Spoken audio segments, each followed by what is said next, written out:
You're listening to the 95 Podcast from the team at 95 Network, where we host conversations specifically designed to support leaders in small and mid-sized churches.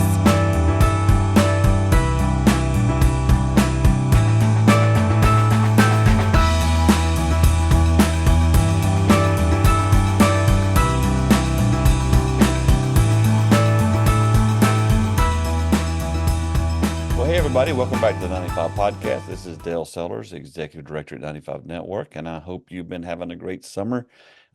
We've had just a great time at 95 Network, just experiencing, connecting with pastors through conferences. We've been doing the Soul Care Essentials Conference, done a few vision days over the past few months, and going to give you more details coming up soon, but Compassion International has actually stepped up again to help sponsor the Soul Care Essentials Conference for another year. And so that partnership is just a really exciting thing that God's done and brought our way. And we're just so thankful for the folks at Compassion. And we'll, like I said, we'll probably do a podcast with them in a couple of days to just let you know more about what's happening there. But today I've got a new friend with me. I've got Mike Jackson with me. Mike, where do you actually live? I live just outside of Atlanta, a city called Villa Rica, Georgia. Well, I live in Greenville, South Carolina. I've never heard of Villa Rica. Yeah, you're not the only one. So I've lived here since October, so it's pretty new to me too, Dale. So what's it near? Well, it's near another city you probably never heard of called Carrollton, Georgia.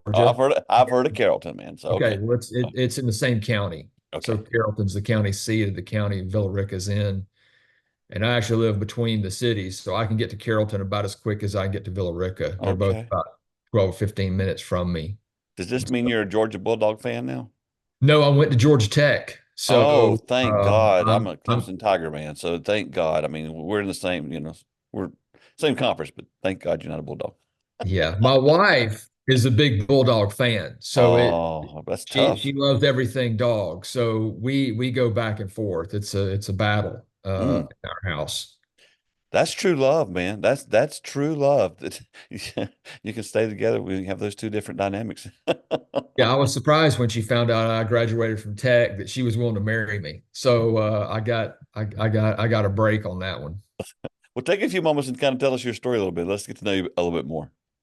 Yeah, I actually grew up near here, and but I didn't become a Christian till I was a student at Georgia Tech. Some guys began talking to me about what they believed, and just friends of mine who lived in the dorm, and God used them to lead me to himself. And after I became a Christian, I didn't really have anybody to help me grow. Those guys weren't really good candidates for that. It was kind of a long story there, but so I began to kind of just read the Bible on my own and try to share my faith on my own as best I knew how. And I enjoyed it. And I was learning a lot because there was so much for me to learn from, obviously from the scriptures. And when I was graduating, I took a job to work in Chicago with a company called Kraft General Foods. And they were owned by Philip Morris. And 2 days before I graduated, Philip Morris asked Kraft to sell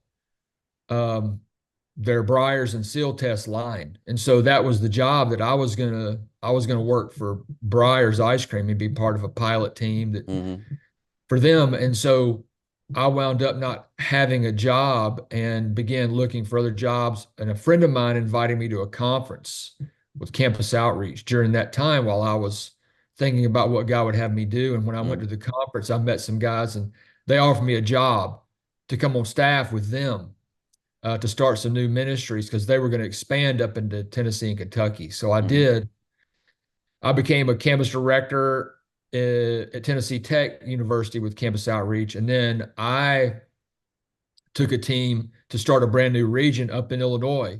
And we came under the authority of Grace Presbyterian Church in Peoria, Illinois. And so I was there for about 17 years.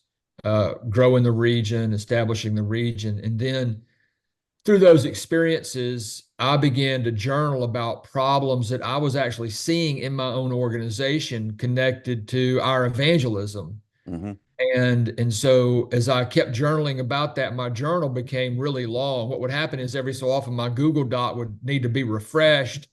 and it was taking me so long to get to the bottom of the document. I thought, how big is this document? And it was 90,000 words and growing. And I thought, man, how big is the average book? And it was 60,000 words. Yep.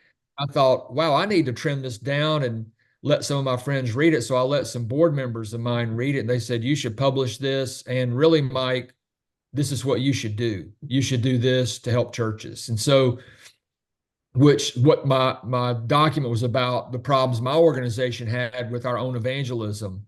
Mm-hmm.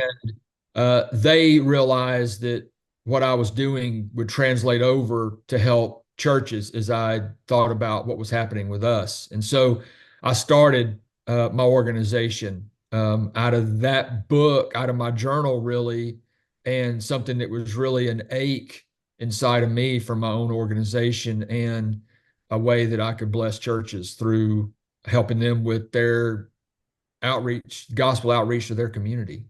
Do you see churches today with a fervor for evangelism? I see some with a fervor, but I don't see as many as probably any of us who are listening to this podcast would like. And I think it's more common to see a few Christians within those churches with a real fervor for evangelism, but to be able to characterize the church as a whole, that particular church as a whole, as having a fervor for evangelism, I think would be a pretty unique church. Maybe a church plants, would probably have some of that, but it's uncommon. Yeah, I'm 62 years old. I grew up in a Baptist church here in South Carolina, and I mean, all we talked about was evangelism. I mean, everything we did was evangelism, and it was all about soul winning and reaching people. And when I went to college, we traveled with a music group, and the first 10 years my wife and I were married, we traveled with music groups, and but something happened. I don't know, somewhere in that, like that, toward the end of those 10 years, where it's just like all of a sudden I'm looking around going, I don't see a lot of churches that are really focusing on evangelism or soul winning. There seemed to be a shift happening. Did you have that? Has that been your experience? Yes, I think so. I think that growing up in the South, people talked about it quite a bit and did some things about it. But I do think that it's kind of like the old saying, when more is said, when all is said and done, more is said than done. Yeah. And I think that even a lot of those churches back then, it was talked about quite a bit. And the leadership and a lot of the pastors from up front definitely talked about it. But I don't think that a lot of people have experienced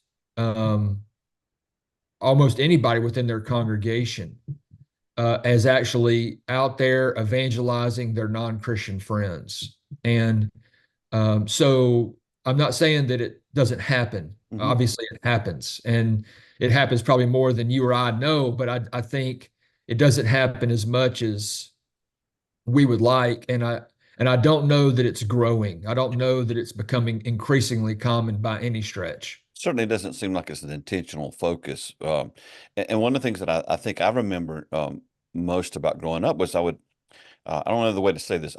I would sit under pastors or experienced pastors or see pastors who would tell us what to do, but they didn't do it themselves. And I found that people typically follow what you do instead of what you say. Have you seen that too as well? Yeah, without question. I think that we even as we help churches, one of the things that we emphasize for them as we're coming is a plea on our part that they would be sure that their senior pastor and any other pastors that they have, that they would be part of the training, that they wouldn't just welcome us in to come and do the training and the 6 months follow up after the training that we do with the church, that their pastor would actually come and sit there and be part of the training and join one of the groups that we help them set up. And so far, every church has done that. And I think that that's one of the key pieces that's made what we've done with and for these churches successful, is because their senior pastor and all their other pastors have been involved. And I think when that doesn't happen, I think you're right. It It's doesn't a get traction. problem. It's very difficult for that church to turn the gospel mission corner if their senior pastor isn't building some level of relationships with non-Christians and making Christ known to those people. But I think that it also puts the onus back on the church too, because one of the questions I think you would have to ask the leaders of the church is, how have you framed and written your senior pastor's job description? Mm. Have you asked him for that to be a major part of what he does? Is that how you're evaluating him? And he can't do everything. So if you want him to do that, are you willing to give him some real freedom and ladderability other places? Or are you going to demand that he do everything else you'd like for him to do and evangelize non-Christians in his subdivision or whatever on top of that? I I think really you're hitting the nail on the head with I mean, most pastors don't have a job description because basically it's everything. And some things that they're asked to do, it just, and then have a good family and have a good marriage and have a good, and be healthy. And there's just, it's overwhelming. Yeah, without a doubt. You can look at it from a biblical perspective of giftedness and that sort of thing. There's no reason to believe that anybody has all those things. Or you can look at it even from a secular perspective when you have people like Patrick Lencioni writing books about working genius, and in his model there's 6 types of working genius, and he says most people only have 2. Yep. They have 2 that they're great at, 2 that they can survive, and 2 that they're terrible at. Yep. And I think that a lot of times what we do to our senior pastors is we frame their job description, which I think is vitally important for the senior pastor to have. All the pastors have a very clear job description. We frame that job description in a way where he better have all 6 working geniuses or 5 working geniuses. And it's really unfair to him. And so when we want to find out the reasons why our senior pastors aren't sharing their faith with non-Christians, 1, we probably didn't hire them to do that. 2, we haven't written a job description that would give them a sense of freedom to do that. Yeah.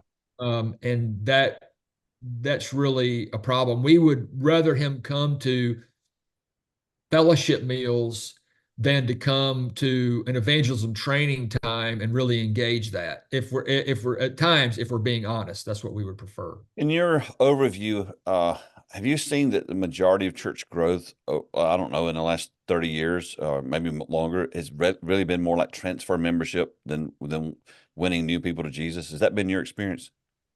Yeah, I would think that that's happening quite a bit. Yeah. And the churches that are growing, many of them aren't doing it the way that you would see from the early church in the book of Acts, as they went out to their community, almost like an organism, right? A living organism that's reaching its, like an octopus, reaching its tentacles throughout all the spheres of their community with the gospel. And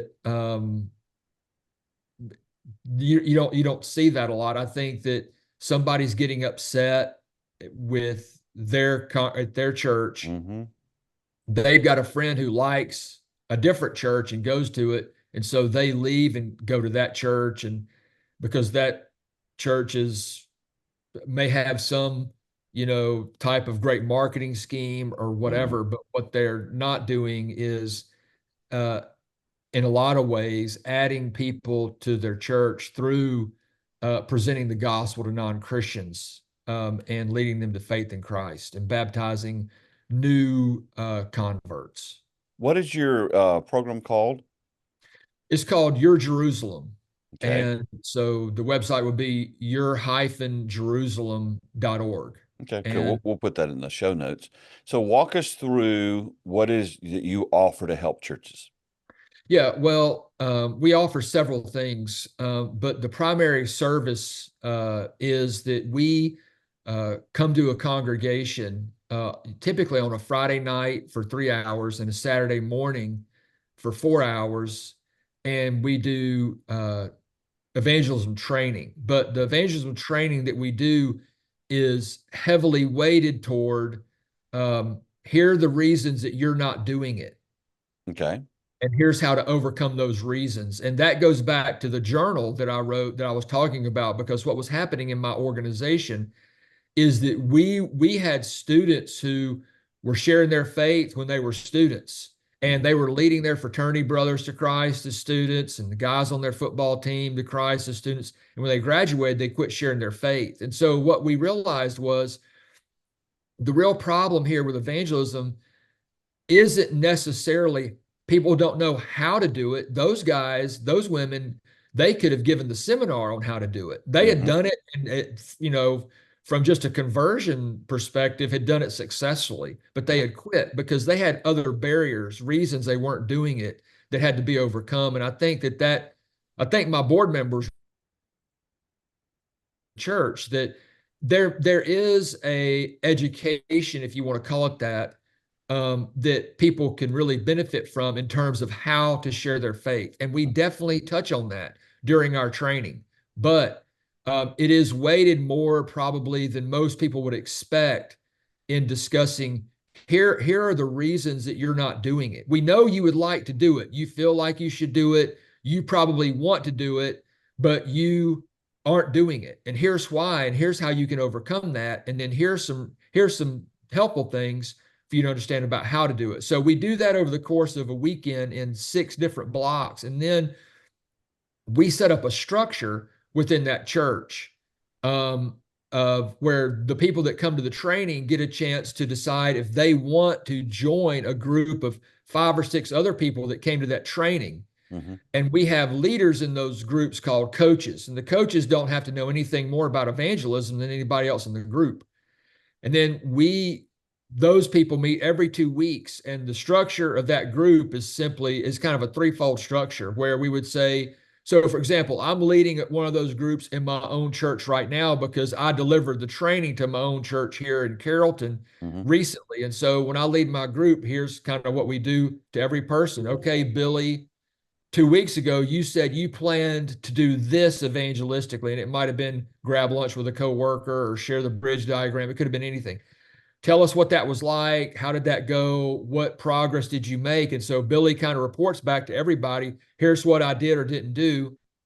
Then we will talk with him and ask him questions about his experience. What was that like? How did you feel? How would you do it differently? What did you learn? And then we'll end by saying, okay, we're going to get together 2 weeks from now. What do you plan to do over the next 2 weeks? And so what we have seen is as we come in for the training weekend, when we're through with that, people have a lot of great perspective on why their evangelism is so important, not just for the lost friends of theirs, but for lots of reasons. Sure. And here's why I'm not doing it. Here's why everybody around here is sitting in this gym or this fellowship hall or whatever, that none of us are hardly doing it. And here's how we can deal with that. And here's some ways I can do it. Here's how to do it. So there's a lot of momentum toward evangelism at the end of that 7-hour block. And the groups are designed to help people continue doing it. And so what I do is with the church is I meet over the next 6 months, every 2 weeks with the coaches of those groups. So the groups meet every 2 weeks, and then I meet with the coaches of those groups every 2 weeks to help them, because our philosophy as an organization is if those groups are successful, then that church will wind up ultimately being successful. As long as people don't stop, they're going to eventually make it, so to speak. It would be the same with almost any learning process. If somebody who's just learning to read Greek says, I'm just going to read a little bit every day, they'll eventually learn it. The only way that they don't learn Greek is if they just stop reading a little bit every day. And so it's the same here. Okay. So you said there are barriers to keep people from sharing their faith that aren't necessarily them not knowing how. So I'm assuming you've got a list of these barriers. Walk us through some of those. Yeah, we really focus on primarily 2 barriers. Okay. And we spend quite a bit of time talking about what they are. The first one would be their feelings of insecurity. Okay.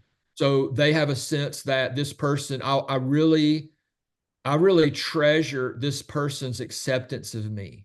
Mhm. I really treasure this person's approval of me. And evangelism, if I begin sharing the gospel and evangelizing my friend, my coworker, my neighbor, my relative, it's going to be a threat to that treasure, because they won't like it. They'll disapprove of me. I'll be rejected. I'll be kicked out of, the friendship club or whatever it is. They'll Sure. begin gossiping about me to other people at my workplace, in our family, those types of things. And so that makes me feel really insecure because I may lose my treasure. Mhm.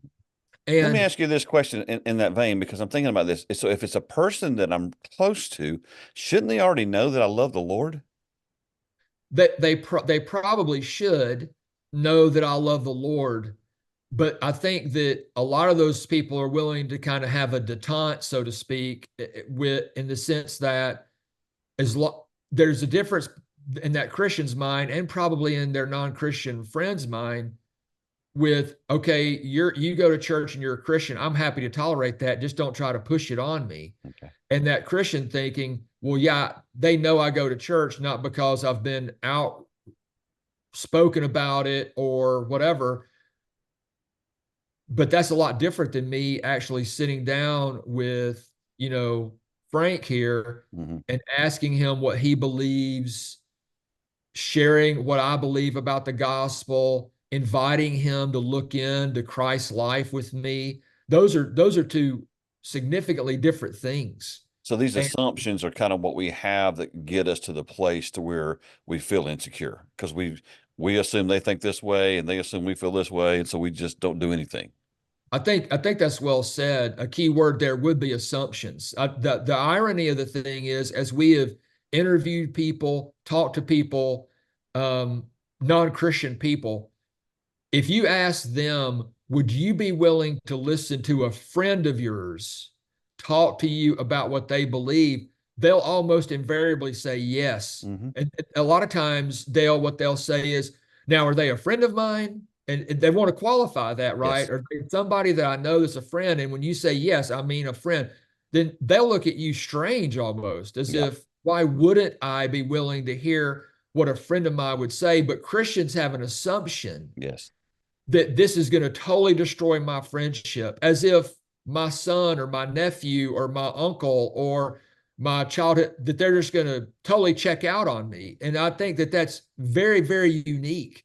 If something like that were to happen, it's extremely uncommon. Yeah. And so they're making an assumption because they believe a lie. They've been kind of hoodwinked to believe a lie, and it's an extremely costly one.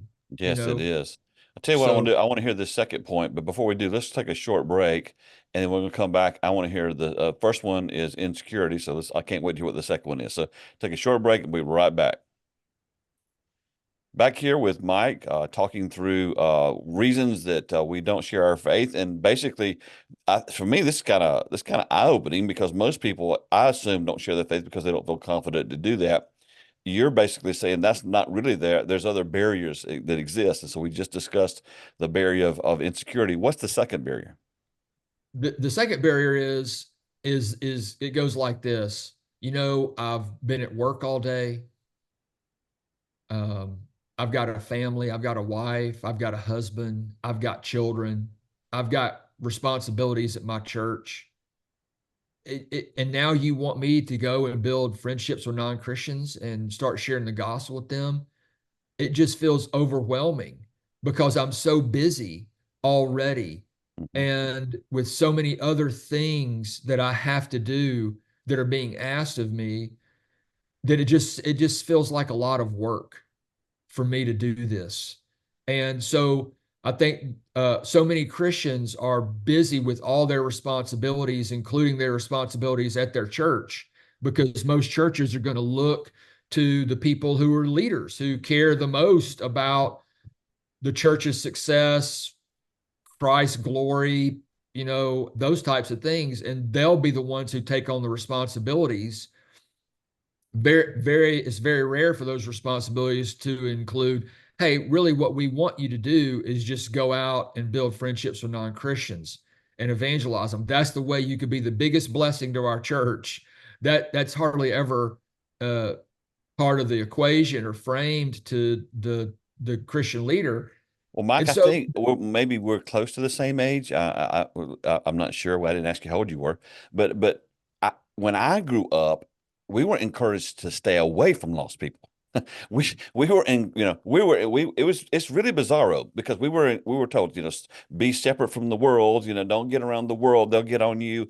And I'm like, well, how in the world is the world ever going to find Jesus if all the Christians are having holy huddles? And so I think that got down on the inside of us. And now people that were raised that way, we're all grandparents. And so, I mean, so many of us don't have any lost friends.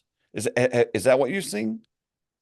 without a doubt. And part of our training, one of the things that we ask people to do as part of it's a 2-part workshop. And the first part is go ahead and write down all the names of the non-Christians that are within your sphere of influence. And some people, man, they could just keep on writing. Yeah. They're out there, but for so many people, they don't have any names that they could put down. And for our purposes, that's fine, because when we're through, we're going to talk to them about how to build those friendships. Mm-hmm. If they join one of those groups that we help them structure at their church, a lot of their action steps that they're going to take every 2 weeks are going to be things that are going to help them develop friendships with non-Christians and get to know them and have a relationship with them. And so, but it's also true that the people in our churches who are godly men and women who love God and love his word and would lay down in traffic for Christ, they have friendships, they have relationships, they have good acquaintances with lots of non-Christians because they go to work with them. Mm-hmm. They work in schools with them. Mm-hmm. They work in the fire station, the police department, the accounting firm, the hospital, with all kinds of non-Christians.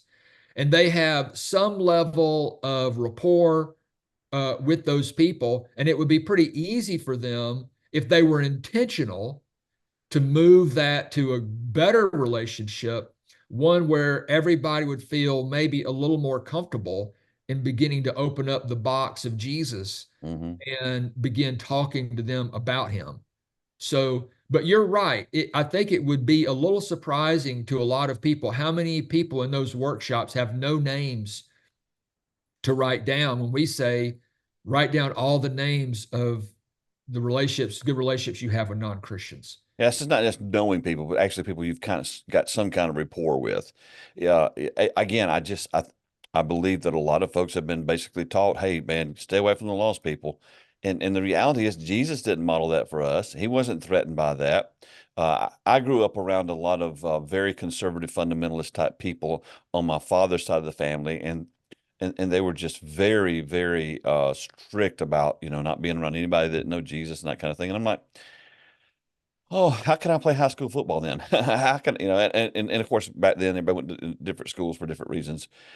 And I just had a lot of friends that didn't know the Lord, and tried to model for them, tried to witness to them. So you guys come in and you help us, and the first thing you do is you help us understand. Okay, here's a couple of barriers. One, you're insecure. The other one is just already overwhelmed with busyness and what you're doing.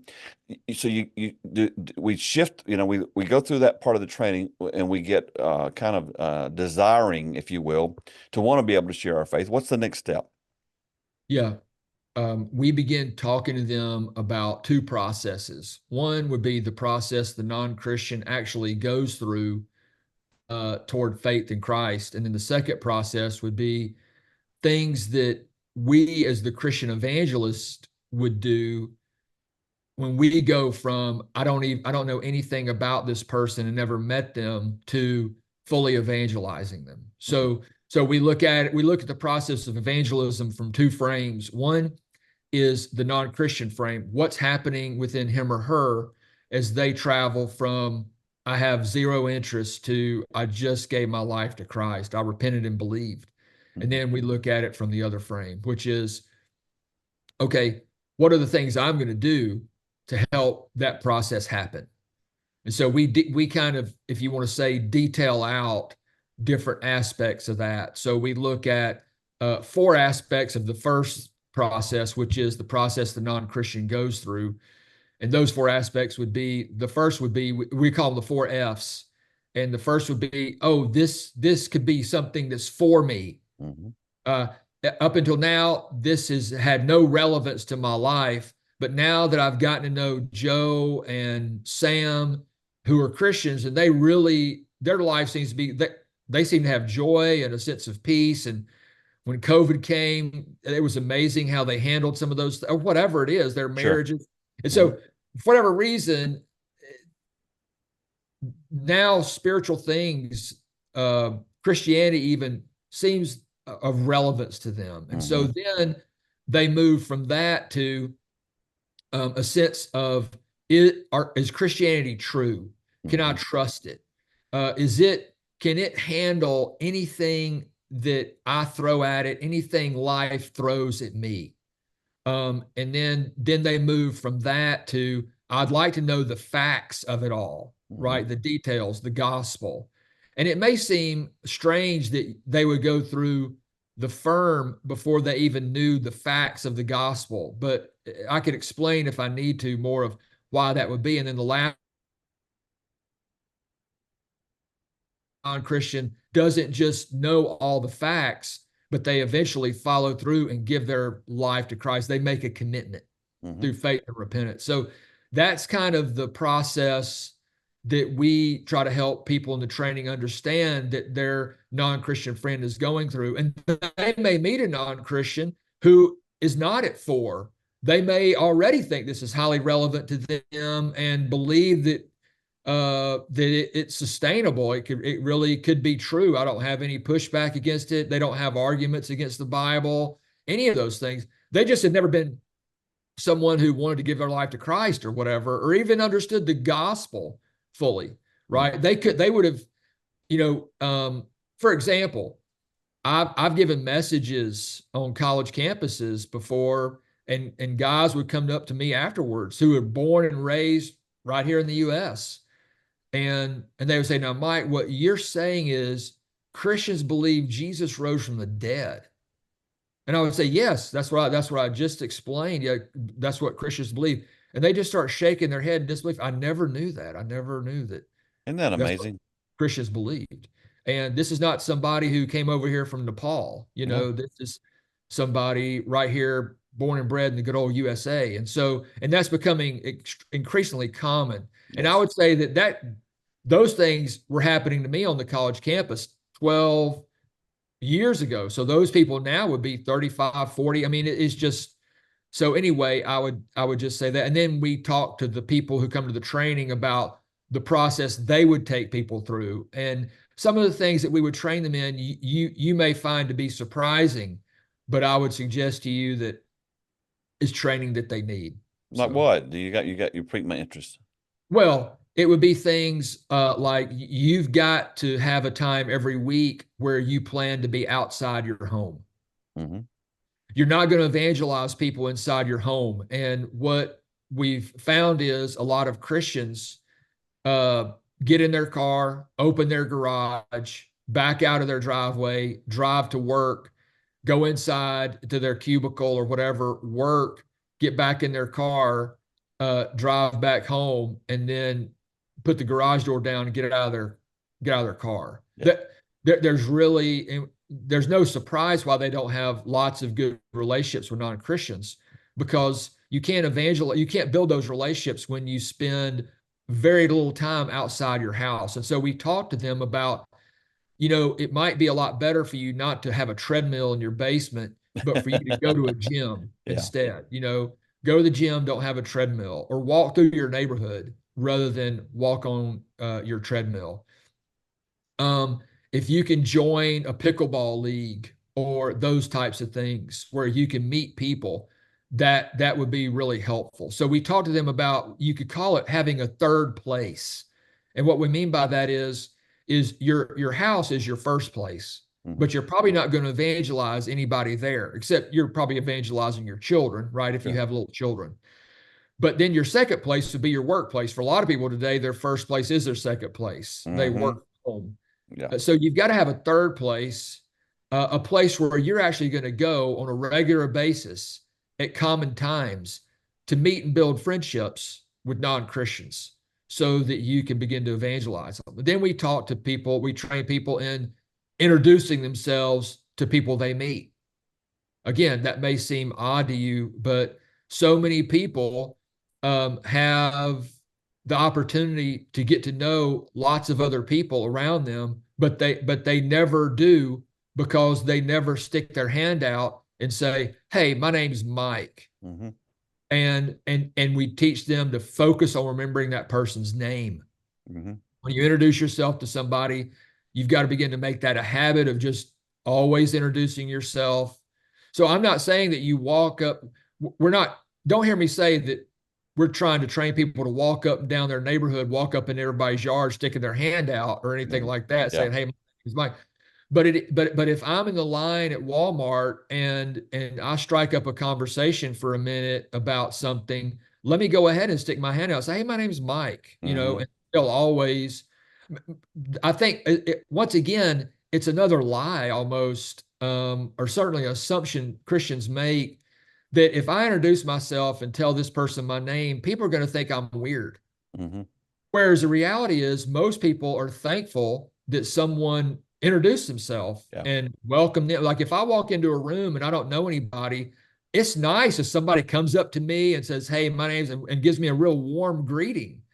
And so, but it's done so little by so many Christians, by people in general, not just Christians, by people, period, that when people do it now, they're so much more interested in what people think of them during that introduction, that they never even hear that person's name when they say it.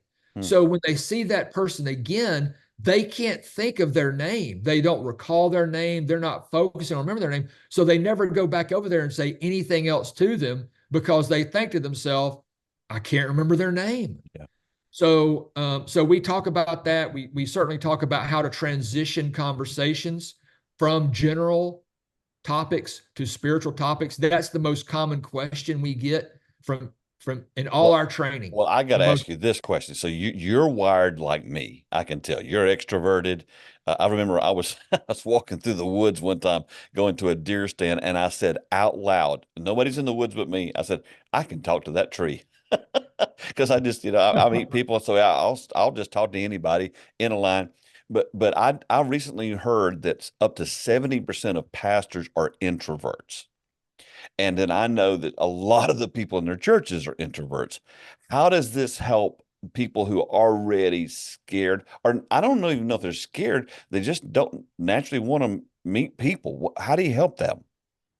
Yeah, I think that for a lot of people who are introverts, I mean, there's obviously extremes on both ends, but most people aren't on the extreme of either. If they take the Myers-Briggs, it's just that extroversion or introversion is clear. It's not that there's some extreme form. Obviously, there are people but most people kind of are somewhere toward, the middle 75 percentile.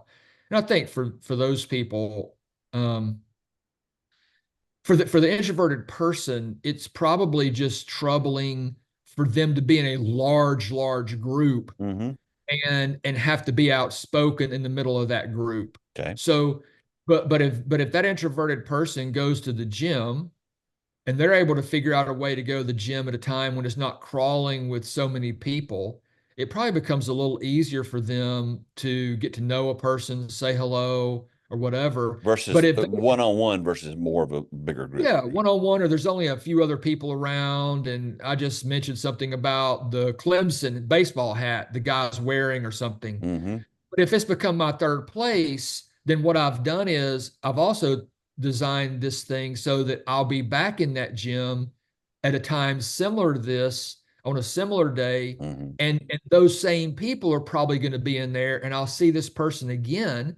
And so I'll be able to slowly say things until it feels, until I'm ready to say, "Hey, my name's so and so. And so I just slowly build my relationship from there. I'm on an airplane. We don't really spend a lot of time training people in how to share their faith to just some acquaintance, because Yeah. there's just so much more. It's just so much harder for people to do that than whatever. But if I'm walking down the road in my neighborhood or whatever, and I see my neighbor, I can wave hello. And the next time I walk down my street and see that person, I might can do it again. And then I may just walk up to them, Yeah. and begin chatting with them. And then, and I think an introvert can do that. He probably or she probably goes by the house 2 or 3 times, and the Yeah. extrovert may just go by the first time, Go and straight say, there. Yeah. "Hello, my name is whatever." But I think that it can work. A lot of the best evangelists I know are introverted. Well, you got to dive into that a minute. What Yeah. do you mean? Well, I mean, I just think that they share their faith a lot. Mm. And I don't think that when we think about, like I said, we talk to people about the two biggest barriers we've seen in people that keep them from evangelism, and one is not their extroversion or introversion. Yeah. It's that they have a lot of feelings of insecurity, and so. I just think that probably the extrovert and introvert are going to go about their evangelism a little differently. Sure. And I actually test as an introvert. If I take the Myers-Briggs, I fooled you, a little That's bit. amazing. That's amazing to me. Well, it probably is, but You if you broke the think about test. it, I'm a chemical engineer from Georgia Tech, and there Oh, probably aren't a lot of chemical engineers around Georgia Tech who are extroverts, and yeah. there are some, I'm sure, but if I get on an airplane, I don't have it's not necessarily just natural for me Mm-hmm. to just start meeting everybody around me, but I'm sitting next to this person, and I could say something like, "Hey, are you going home or are you leaving home?" Yeah. And that's not hard to ask that, but it's going to begin my conversation with them, and then I can go from there, and eventually share my faith on the airplane as an introvert. And one of the challenges is, and you see this with a lot of people, whether they're introvert or extrovert, once they begin talking about the gospel, they get excited. Mm-hmm. And on an airplane, everybody around me starts hearing the gospel, even though I'm only talking to this one person, because I don't have a good inside voice once I start talking. I would And imagine. yeah, so it's interesting. The introvert really has probably a lot more of a challenge striking up conversation with someone than the extrovert. Mm-hmm. But both of them have strong feelings of insecurity when it's time for them to turn the conversation to the gospel, because now I'm dealing with a deeper level of insecurity, right? Yeah. So, so you guys help them with that, with this specific training. Basically, you're doing discipleship. Yeah, and we view evangelism and talk about this on the front end of the training as deeply spiritual, a great tool for spiritual formation. Let me say it like that. So, whereas if I'm a leader and I'm thinking about the people that I'm giving leadership to, I don't think about, well, there's spiritual formation that's happening within them, and we also have outreach and evangelism. Those aren't separate. Mm-hmm. And when you look at the early Methodist movement, the John Wesley, when a lot of people in his day would say, let's give to the poor, Wesley always thought about things in terms of spiritual formation. So he would say, no, we're not going to give to the poor. We are going to go visit the poor, because if we visit the poor, that's not only going to do something great for them, it's going to do something great for you. Mm.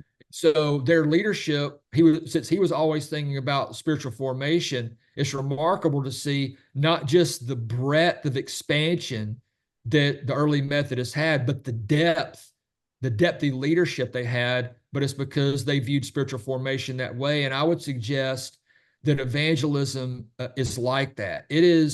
Evangelism is going to make a demand upon my soul. Mm. that my soul has to develop and mature in order to meet that demand.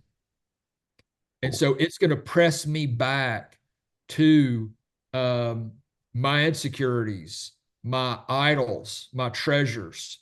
And Christ is going to have to reign supreme over all that for me to not just, because when we talk to the people in our training, we don't only talk to them about sharing their faith with a friend. We talk to them about being lifelong evangelists. Mm-hmm. And for them to be lifelong evangelists, evangelism is going to press me back to a lot of my idols and that kind of thing that have to be consistently overcome for me to begin to really enjoy sharing my faith. And I think that that's something that a lot of Christians haven't had the privilege of experiencing. Yeah. But there's a joy that's unknown to them because they're not sharing the gospel with people. So our church brings you in and you help us with the training. Is there a timeline that you've seen consistently of how long it takes for that to kind of get traction? Does it start up quick and then kind of mellow, or does it build? How does it work when a church engages with you? Do you mean once they reach out to me, how long does it take for me to show up to the No, church? I mean, once you've come, you've kind of worked with them. This is a shift for most churches to Right. really stay focused on it. Most of us want a magic bullet to solve every problem, and to stay focused and to stay committed and to keep working with it is not normal. But when you come in, you help. How long does it take before you just time wise? Does it take a month? Does it take a year before you see it's really getting traction? What has been your experience? Well, I think a lot of it really depends upon what the church was like before we showed up. Okay. And so for some churches that they have a healthy degree of being outward facing already. Okay. And so what we're to do is just pour a lot of gasoline on an already burning flame or ember or whatever. Mm-hmm. But right away, you begin to see a lot of outward movement Mm-hmm. in every church that we've done this with, and Okay. so because they're going to meet every 2 weeks. In other words, the last part of our training before our training is over that Saturday morning is the first meeting of the groups. So the groups all meet before the training is over, and then they Okay. start meeting every 2 weeks. And so every 2 weeks, everybody is declaring some type of missional action step that they're going to take. And there's And accountability. there's accountability because it's the people in the group. And it's not an accountability to somebody telling you what to do. It's an accountability of people who care about you and want you to be successful to do something that they believe you want to do and that you yourself came up with. In other words, nobody handed that person in the group a next step. That person came up with what they wanted to do Good. themselves. That's good. And so they're just there to help them and ask them questions about it so that one, they have somebody who's helping them slowly take their next steps. Mm-hmm. So we've had people who are 65-year-old people who've said, I've wanted to evangelize my dad for the last 35 years since I became a Christian, and I haven't. And now I've begun sharing my faith with him. We've begun having gospel conversations. We've had 80-year-old people say that when I was 7, I became a Christian, and I haven't shared the gospel with anybody. And now they're evangelizing people at Walmarts. They're evangelizing That's Mormon cool. people they're bumping into. The sons of pastors that have come to our training. The pastor will bring his junior and high school son. His junior and high school son begins to evangelize people on his football team using some of the tools that people That's can awesome. buy from us on our website. So right away, people begin to slowly make steps forward, and we're going to be with them for the first 6 months after that training, Walking with them. as a coach, as a consultant. And so one of the things that can be really helpful, and we talk to the church leadership about this, as they begin having those testimonies, is that they begin to promote the evangelism that is taking place. That's good. That's good. Because that fuels the momentum for their church. Yeah. I write about it in the book extensively, but that's really helpful. So here I am today. I'm a pastor. If I'm honest, our evangelism efforts are flat. We haven't been doing anything. We wrap up the podcast today. If you had 5 minutes to sit down with that pastor, what would you tell him? I would say that, one, you have a hard job, Mm-hmm. and nobody knows it like he does, Mm-hmm. and that that we would like to help you be successful at something that you would like to do, and you feel like you should do. And for a lot of pastors, they feel guilty because their church isn't doing it like they believe they should and would like to do it. And so we would love to come in there and be their friend to help them. And we believe that we're an organization that they can trust to have their back, that's not going to undermine them. And so if the last thing I might say is just reach out to us and let's have a conversation. At the end of that conversation, you may decide this isn't for you, and that would be great. But we believe that we can help you do something that would be great for the people in your church. Your church is a collective body, the community, and that God would be very pleased with, because the heavens declare the glory of God, the skies proclaim the work of his hands, and we're to follow suit, that we would do just what the heavens are doing and make him known. It's his great delight to be made known. And we're missing out when we don't join the heavens in it. Thank you so much for your time today. Love what you're doing and that you're available. And we're going to have all the connecting points of what you're doing in our show notes. Specifically, I'm going to put your email address. So if someone's listening today and they want to get in touch with Mike, we will make that available to you. I can't wait to talk to you again in the future just to see how things are going. Thank you for taking the time to join me today. Dale, thanks a lot for having me. It's been a real privilege. Thanks for listening to the 95 Podcast. We look forward to sharing another episode with you next week. In the meantime, visit our website at 95network.org. The website is loaded with great resources created for small and mid-sized church leaders. Until next time, have a great week.